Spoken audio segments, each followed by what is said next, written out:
pressure. Yeah. So basically what that means is that the weight is always here. Tohle znamená, že ta váha je vlastně tamto většinou.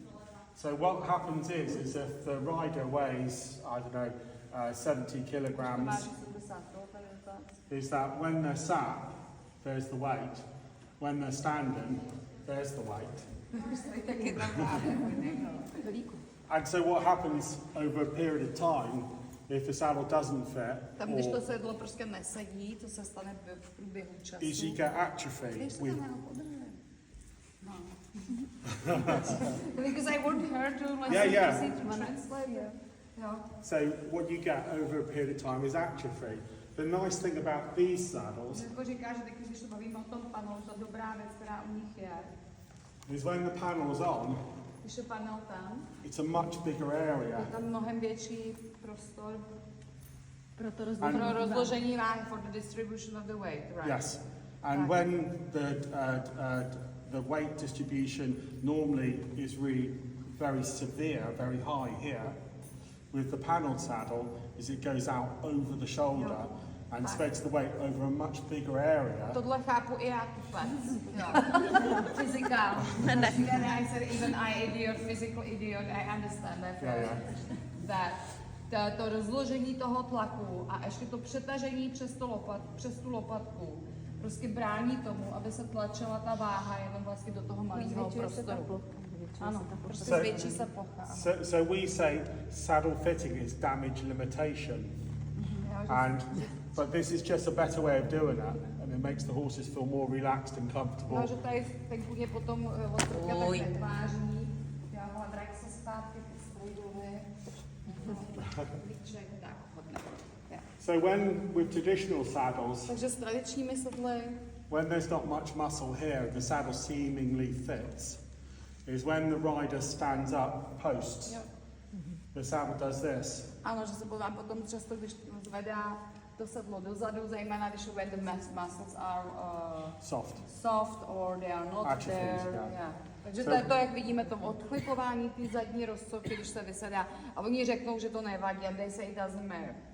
So what happens is, if the horse is very soft here, then the saddle just moves down. Tak tam to sedlo tam do toho ještě takhle pruží. Which can be seen with the saddle moving at the back. Jo, pak to vidíte, že se hýbe ta zadní rozcovka. It's that movement of this, that's what to je vlastně to, že tam jako tlačí a pruží to do těch svalů vlastně. So with all saddle fit, what we're trying to do is we're trying to fit a saddle that when the rider is riding, it stays still and doesn't move. Ano, že říká, že základní by měla být ta snaha je napasovat to sedlo tak, aby se prostě nehýbalo, když se hýbe jezdec. And if the rider is moving, if the horse is moving, the saddle should be steady. Still. No, prostě to sedlo by mělo tam ležet v klidu, i když se hýbe kůň, i když se hýbe jezdec. Není there is no excuse to say, you know, it's okay if the back of the saddle is flipping up. Sedlo je průběh, hýbou se svaly. So with the panelled saddles, is that takže to je jenom, že máme ten panel.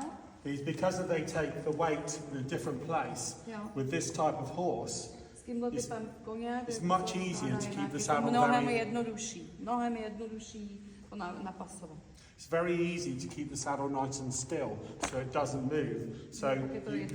So you have a bigger panel which spreads the weight kinder. If you think about some weight in this here, then it concentrates. If you think about the same weight over a bigger space, it spreads the load more. Ta distribuce, rozložení té váhy potom přes ten panel, podle mě dává smysl prostě i jako fyzikálnímu tupci, jako jsem já, jo.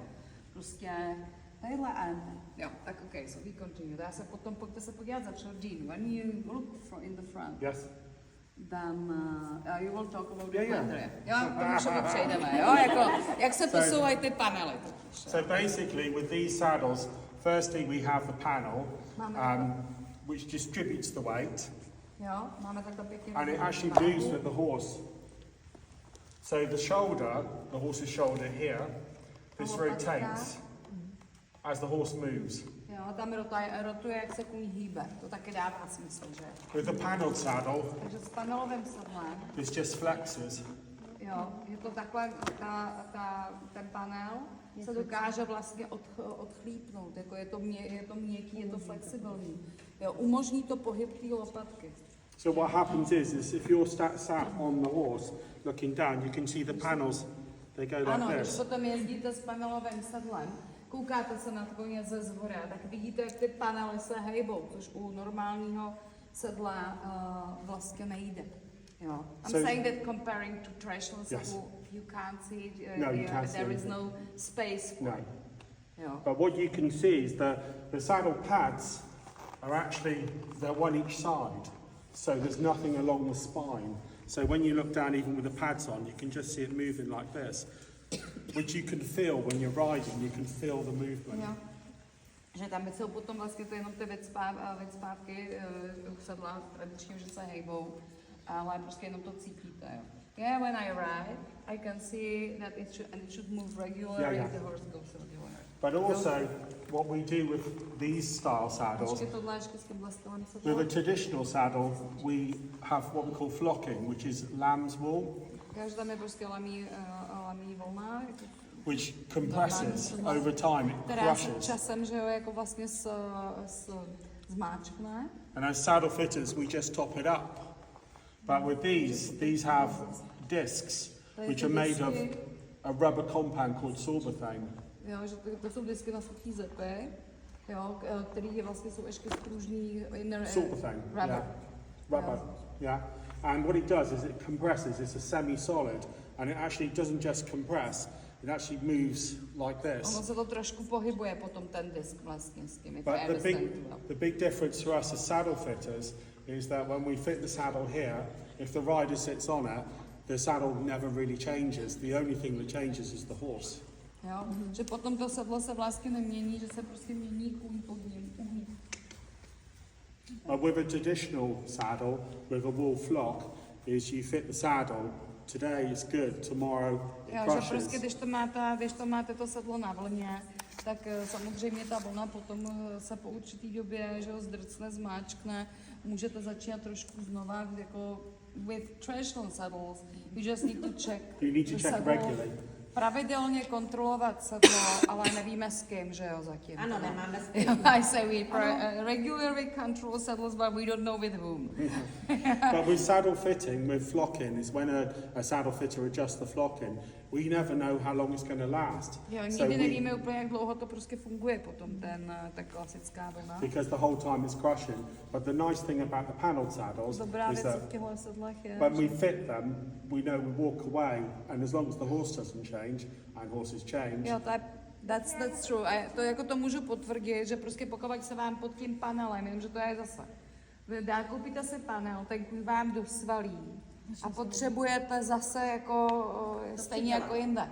But you know, if we bought panel, after 2-3 months the horse changed, so we need you again. Jo. Jo, je to tak, protože prostě ta změna pod tím panelovým sedlem bývá jako masivní a strašně rychlá, že ty svaly začnou růst a pak zase potřebujete kontrolu.